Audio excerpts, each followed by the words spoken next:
Olá, meus alunos. Hoje nós vamos estar conhecendo um pouco sobre a cadeia alimentar e teia alimentar. Nós vamos estar entendendo a importância desses processos para a manutenção dos ecossistemas da Terra.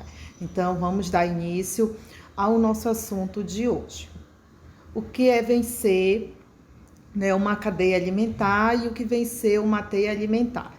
Para iniciar nossa aula, nós vamos estar colocando uma perguntinha aqui, para que no final vocês possam estar, de acordo com os seus entendimentos, vocês estarem respondendo essa problematização. Sol, capim, o boi e ser humano. De que forma esses e outros seres vivos dependem um dos outros? E de que forma eles dependem do sol? Então, essa perguntinha vocês vão estar entendendo sobre ela e no final vocês poderão estar respondendo junto conosco. Então, vamos lá. Obtendo energia para viver. Como é que isso acontece? Todos os seres vivos precisam de energia para produzir as substâncias necessárias à manutenção da vida e à reprodução. Então, sem energia, os seres vivos não conseguiriam sobreviver nos ecossistemas. Então, de que forma, de que maneira eles obtêm essa energia para a sua vivência? Os seres vivos obtêm a energia basicamente de duas maneiras.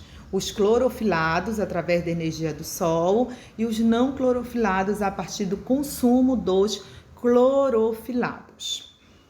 Ao comer um bife, mastigamos a carne de um boi, que se alimentou de capim. Este é um exemplo bem simples de cadeia alimentar. Então, o que vem ser a cadeia alimentar? Representa a relação de alimentação entre os organismos, podendo ser entendida como tudo aquilo, animais ou plantas, que fazem parte do ciclo alimentar de um ser vivo. Então, a cadeia alimentar, ela é a relação existente entre os seres vivos quanto à alimentação desses seres dentro do ecossistema. Lá anteriormente, nós vimos, iniciamos um exemplo bem simples de cadeia alimentar, onde nós vamos ter o capim, que serve de alimento para o boi, e o boi serve de alimento para o ser humano. Observem aí que existe uma setinha indicando que um ser vivo serve de alimento para outro ser vivo. Então, a seta aí do capim, ela indica que o capim serviu de alimento para o boi, assim como um boi serviu de alimento para o ser humano.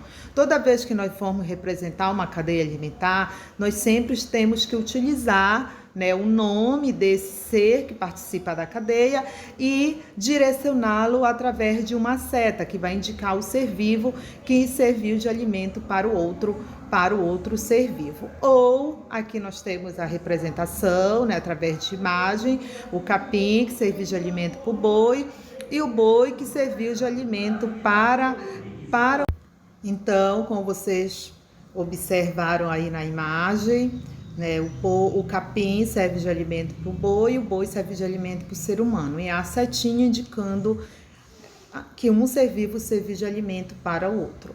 Aqui nós temos outros exemplos de cadeia alimentar encontrados na natureza, que nós temos a cadeia alimentar terrestre e temos aqui a cadeia alimentar aquática.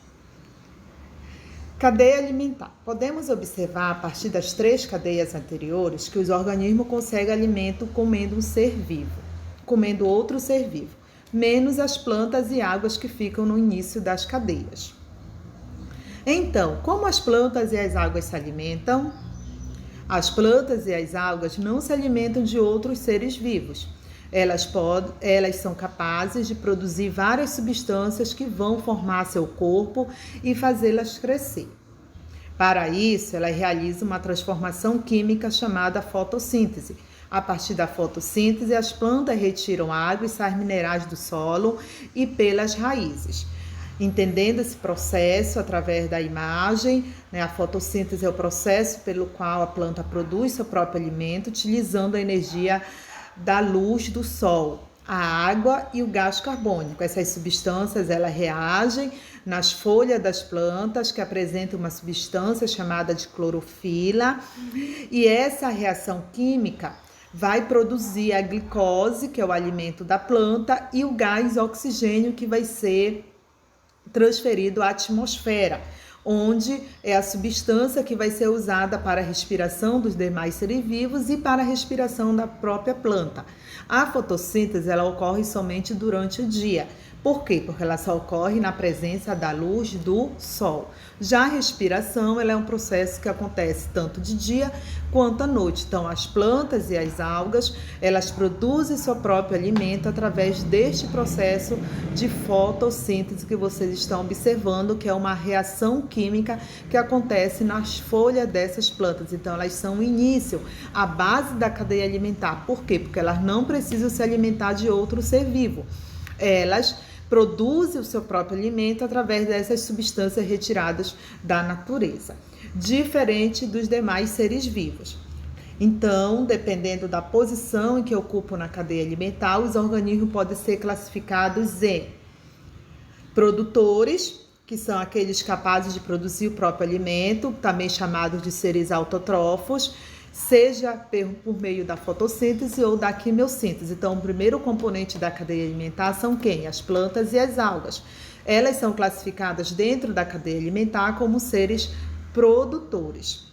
O segundo componente da cadeia são os seres consumidores, que são os organismos heterotrófos, aqueles seres que não produzem seu próprio alimento e podem se alimentar diretamente dos produtores, que são os chamados de consumidores primários ou de consumidores secundários, terciários, quaternários e etc. Então, nós temos vários tipos de consumidores. O consumidor que se alimenta do produtor são chamados de consumidor primário. Aquele que se alimenta do consumidor primário é chamado de consumidor secundário. O ser que se alimenta do consumidor secundário é chamado de consumidor terciário. E a cadeia alimentar também pode ter o consumidor quaternário, que é aquele que se alimenta do consumidor terciário. O outro componente da cadeia alimentar são os seres decompositores, que se alimentam de organismos mortos, liberando a matéria orgânica de volta ao ambiente. Vocês observaram nos nossos 3 exemplos de cadeia, onde os seres decompositores eles não apareciam, né? Então, mas eles compõem a cadeia alimentar, eles são os fungos e as bactérias, são seres micro-organismos que eles se alimentam da matéria orgânica morta, embora eles não estejam aparecendo lá nos nossos 3 exemplos que a gente acabou de ver anteriormente.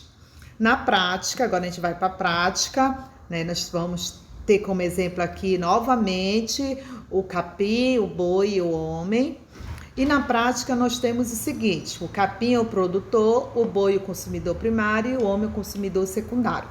Observação: após a morte do homem, entram em cena os seres decompositores, liberando a matéria orgânica de volta ao ambiente. Você compreendeu de onde vem a energia que abastece as cadeias alimentares? Pois é, do sol, né? Então, o sol é que fornece, sob a forma de luz, toda a energia utilizada pelos produtores. E quando um animal come uma planta, ele utiliza essa energia que a planta armazenou. Então, o sol é, portanto, a fonte de energia que mantém a fotossíntese na Terra e, consequentemente, todas as formas de vida. Nós vamos ver rapidamente aqui também que nos ecossistemas se estabelecem muitas cadeias alimentares que se entrelaçam formando uma rede ou teia alimentar. Ela representa as várias maneiras em que a energia contida no alimento flui pela comunidade ecológica. Então, essa energia que flui pela comunidade, né, ecológica, ela também pode ser representada através das pirâmides ecológicas, que representam graficamente o fluxo de energia e matéria entre os níveis tróficos no decorrer de cada cadeia alimentar, né? Então, as cadeias alimentares elas também podem ser representadas através de pirâmides. Existem 3 tipos de pirâmide: a pirâmide de números, a pirâmide de biomassa e a pirâmide de energia. O que vem ser a pirâmide de número? Representa a quantidade de indivíduos em cada nível trófico da cadeia alimentar, proporcionalmente à quantidade necessária para a dieta de cada um ser vivo. Então, a pirâmide de números, pode observar aí nos esquemas, ela representa o quê? A quantidade de indivíduos, né, a quantidade de seres vivos presente em cada nível trófico. Aqui que nós temos o exemplo de 1000 plantas, que são produtores, serve de alimento para 300 gafanhotos, que esses 300 gafanhotos, que são os consumidores primários, vão servir de alimento para 20 aves, que são os consumidores secundários. A pirâmide de número, ela também pode ser uma pirâmide invertida. Tá? Bora voltar aqui, só para a gente ver a pirâmide invertida. Olha, ela pode ser, é a única pirâmide que pode ser invertida. Nós temos 3 ipês para 1000 besouros, que serve de alimento para 20 aves. Então, a pirâmide de número, ela também pode ser representada de maneira invertida, dependendo da quantidade de seres vivos presentes nessa cadeia alimentar. Pirâmide ecológica de biomassa. Pode-se também pensar em pirâmide de biomassa, em que é computada a massa corpórea, biomassa, e não o número de cada nível trófico da cadeia. Então, nós temos aí o esquema mostrando, né, a quantidade de massa corpórea adquirida por cada nível trófico, e essa massa corpórea, ela é medida em gramas por metros cúbicos. Então, nós vamos ter aí 10.000 gramas por metros cúbicos produtores. Você divide alimento, né, essas 10.000 gramas para 1.000 gramas por metros cúbicos de gafanhoto, que vão servir de alimento para 100 gramas de metros cúbicos de gramas por metros cúbicos, que vão servir de alimento para 10 gramas por metros cúbicos. Então, ela representa a quantidade de biomassa, né, a quantidade de massa adquirida em cada nível trófico, dentro, né, da representação da pirâmide ecológica.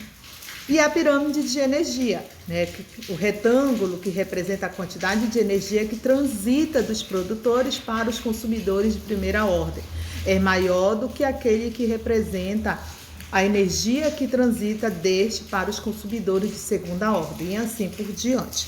Então, o que vai ser a pirâmide de energia?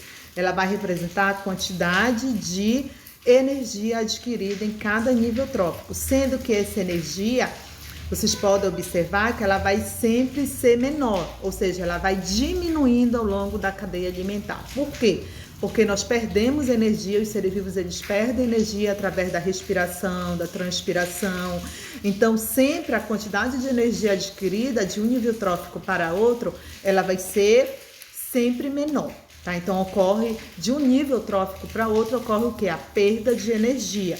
Então, olha só, os produtores eles sempre vão ter a maior quantidade de energia. E no nosso exemplo, nós temos 40.000 quilocalorias que eles apresentam. Só que essas 40.000 calorias, ela nunca vão ser transferidas para os consumidores primários. Eles vão adquirir somente 600 quilocalorias. Assim como essas 600 quilocalorias não vão ser toda transferida ao consumidor secundário, apenas 40 quilocalorias. Então, por quê? Porque esses seres eles perdem energia para o ambiente. Então, a quantidade de energia adquirida em um nível trófico, ela vai sempre diminuindo ao longo da cadeia alimentar.